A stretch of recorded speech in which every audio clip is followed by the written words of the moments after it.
Sokrates mungkin orang paling pintar, tapi sama istrinya urusan nyambel apa urusan bikin sayur itu tetap menang istrinya.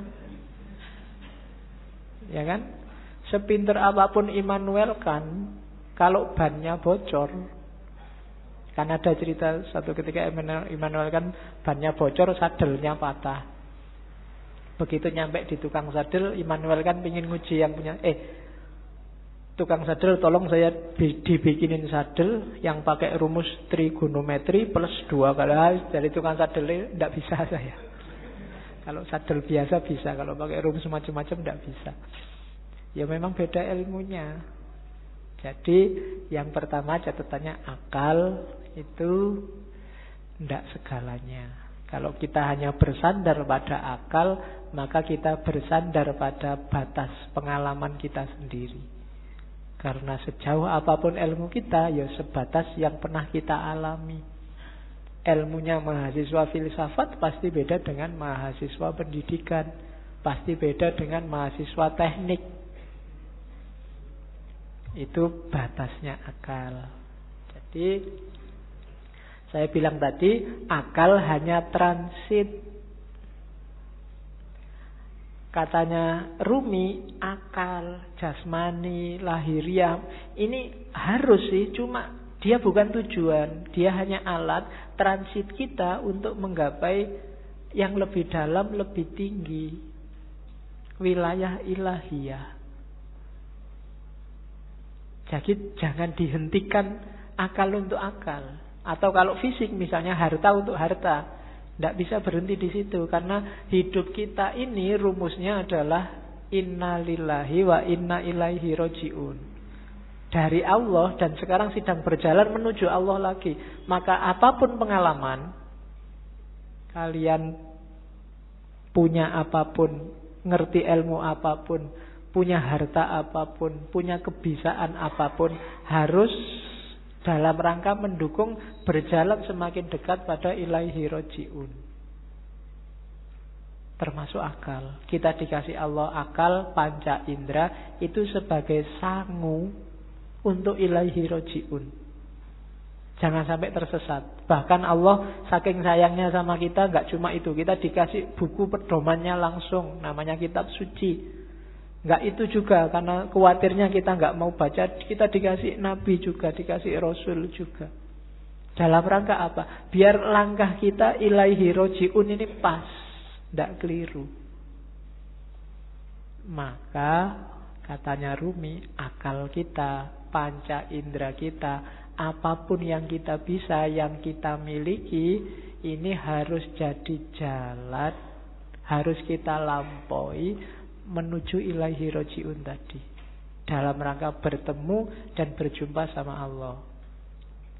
Kalau enggak, berarti satu di antara dua. Kalau bukan kesia-siaan yang nanti kita sesali, mungkin juga ketersesatan. Sia-sia itu enggak ada gunanya, kita tuas capek. Tersesat itu kita nyeleweng, jalurnya tidak ilaihi roji'un. Kalau Al-Quran bilang yang bisa ilaihi roji'un itu nafas mutmainnah. Ya ayyatuhan nafsul mutmainnah, jiwa yang tenang. Maka tugas kita di dunia ini bikin nafas kita mutmainnah, biar nanti bisa ilaihi roji'un, bisa kembali dengan mulus, dengan lancar pada Allah. Nah itu akal. Jadi termasuk ngaji ini ya. Ngaji ini tidak boleh bikin semakin jauh dari Allah. Harus bikin paling tidak selangkah kecil lebih dekat sama Allah. Kalau enggak, mending kamu tidak usah ngaji. Kalau ada ya Pak, saya tuh ngaji filsafat terus jadi nggak yakin Allah itu ada apa enggak. Terus kamu tidak usah ngaji lah kalau gitu. Kok waktu ditanyain Allah besok kamu nunjuk aku. Itu yang ngajari Pak, nanti gitu aku susah aku. Enggak, pokoknya apapun harus bikin kamu selangkah lebih dekat. Kuliah juga begitu. Kamu kuliah juga, target sementaranya sih untuk penyemangat itu kan ya IP lah, pekerjaan lah. Tapi harusnya kuliahmu bikin kamu semakin dekat sama Allah. Makan juga begitu, tidur juga begitu, pacaran juga. Ya jadi kalau punya pacar, bilang ke pacarmu, kita komitmen ya, kita pacarannya semakin mendekat ke Allah. Ya diatur sendiri rumusnya, kamu yang ngerti. Ya, kalau mau pegangan tangan, Bismillahirrahmanirrahim. Ya, kalau sudah, Alhamdulillah. Oke. Itu maunya Rumi. Jadi apapun fasilitas yang diberikan Allah pada kita sekarang, manfaatkan itu untuk ilaihi roji'un. Hakikat kita ada di situ. Dan semua yang bikin kita semakin jauh dari ilaihi roji'un, hindarilah. Termasuk mungkin yang casingnya. Casing itu kan tampakan luarnya, kelihatannya ini sangat agama deh, kelihatannya ini sangat islami deh, tapi kok rasanya bikin kamu semakin gak dekat sama Allah, mending dijauhi. Oke, itu Rumi. Saya ingin ngomong sedikit tentang ini. Tarian berputar, Darwis, Whirling Darwis. Di tarian ini ada beberapa kunci ajarannya Rumi. Ya kalian lihat kemarin di masjid juga ada. Itu ada rumusnya. Mungkin kalian lihat ini kan semakin muter semakin cepat, semakin lemah semakin cepat. Ada yang tanya kok enggak pusing ya? Enggak.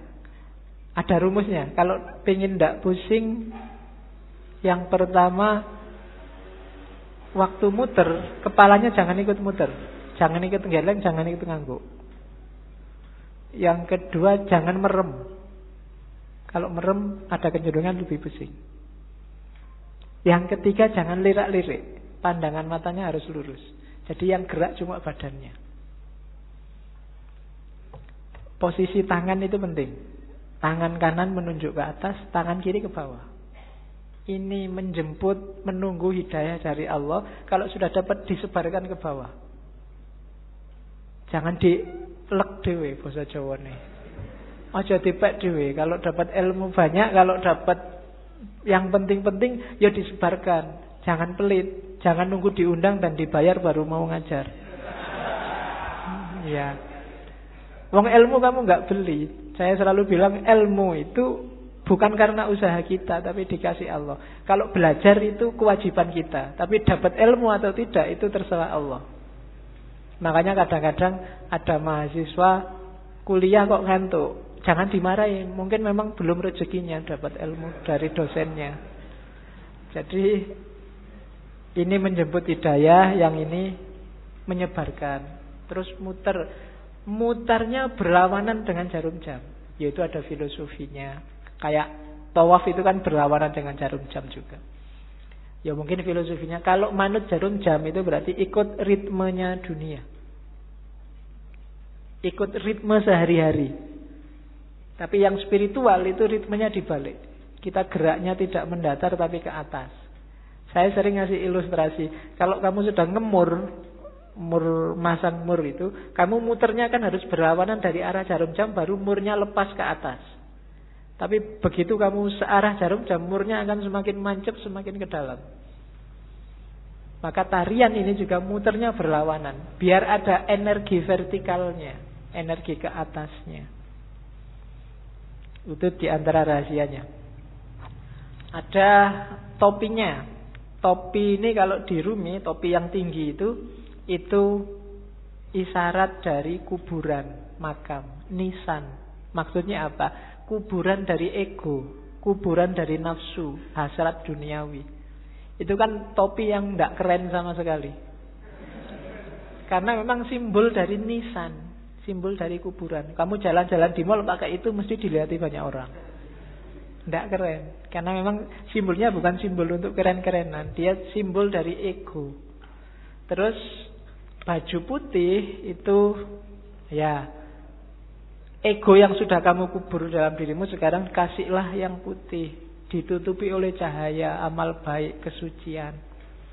Nanti Kalau pertunjukan biasanya ada fase ketika yang di tengah pakai jubah hitamnya dibuang.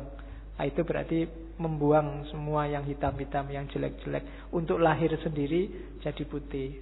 Terus nanti ada gerakan kayak orang kedinginan itu. Nah, ini gerakan menyatu. Angka 1, tauhid. Dan seterusnya. Itu wawasan kecil aja. Jadi kamu jangan heran kalau ada jenis tari semacam itu. Itu ada makna spiritualnya. Nari saja tanpa makna ya eman-eman. Yang lihat tari juga harusnya bisa ngambil makna. Kalau dalam sufi jenis semacam ini namanya sama. Sama itu seni mendengarkan. Dengan mendengarkan terus kamu tergerak mengalami kedekatan sama Tuhan. Kan kadang-kadang ada orang yang kalau wiritan sendiri dia susah dekat sama Allah, susah tergetar hatinya. Tapi begitu mendengarkan orang ngaji, mendengarkan lagu-lagu spiritual itu batinmu tergetar. Mendengarin lagu religius itu kamu kadang-kadang kan bisa nangis. Apalagi pas duit entek. Kok sedih ya aku. Kapan ini kan gitu. Nah, itu. Tapi kalau wiritan sendiri enggak. Kan ada yang gitu. Maka teknik mendekat ke Allah itu sufi macam-macam. Kalau di torekotnya Rumi ini pakai tarian sama namanya.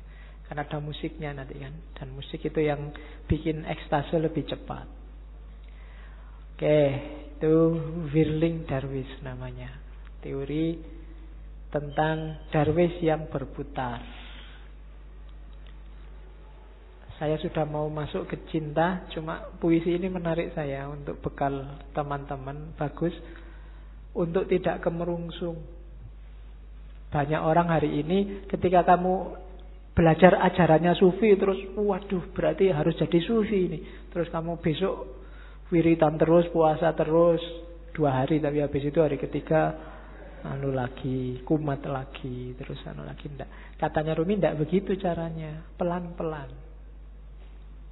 Step by step. Jika engkau belum punya ilmu, hanya prasangka, ya milikilah prasangka yang baik tentang